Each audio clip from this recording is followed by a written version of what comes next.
ഉണ്ണിയേശുവിന്റെ തിരുപ്പിറവി ആഘോഷിച്ച് വിശ്വാസികൾ. ക്രിസ്മസിനോടനുബന്ധിച്ച് ക്രൈസ്തവ ദേവാലയങ്ങളിൽ ദിവ്യബലി ഉൾപ്പെടെ പ്രത്യേക പ്രാർത്ഥനകൾ നടന്നു.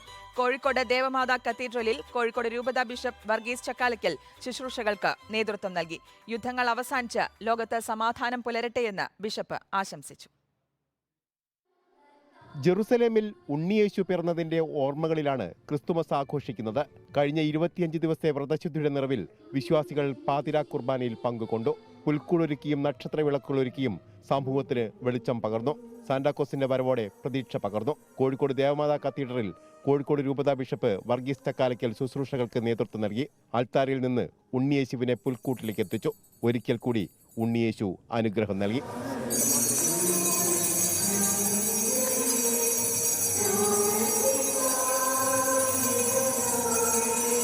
പലസ്തീനെയും ഉക്രൈനെയും പേരെടുത്തു പറയാതെ യുദ്ധങ്ങൾ അവസാനിച്ച് ലോകത്ത് സമാധാനം പുലരട്ടെ എന്ന് ബിഷപ്പ് വർഗീസ് ചക്കാലയ്ക്കൽ ആശംസിച്ചു.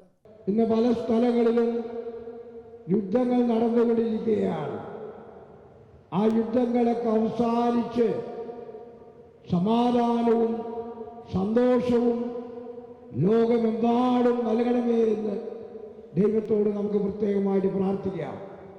ദിവ്യബലിക്ക് മുമ്പായി പള്ളിയിലെ കൊയറൊരുക്കിയ ക്രിസ്തുമസ് കരോൾ ചടങ്ങിനെ കൂടുതൽ ഭക്തിസാന്ദ്രമാക്കി.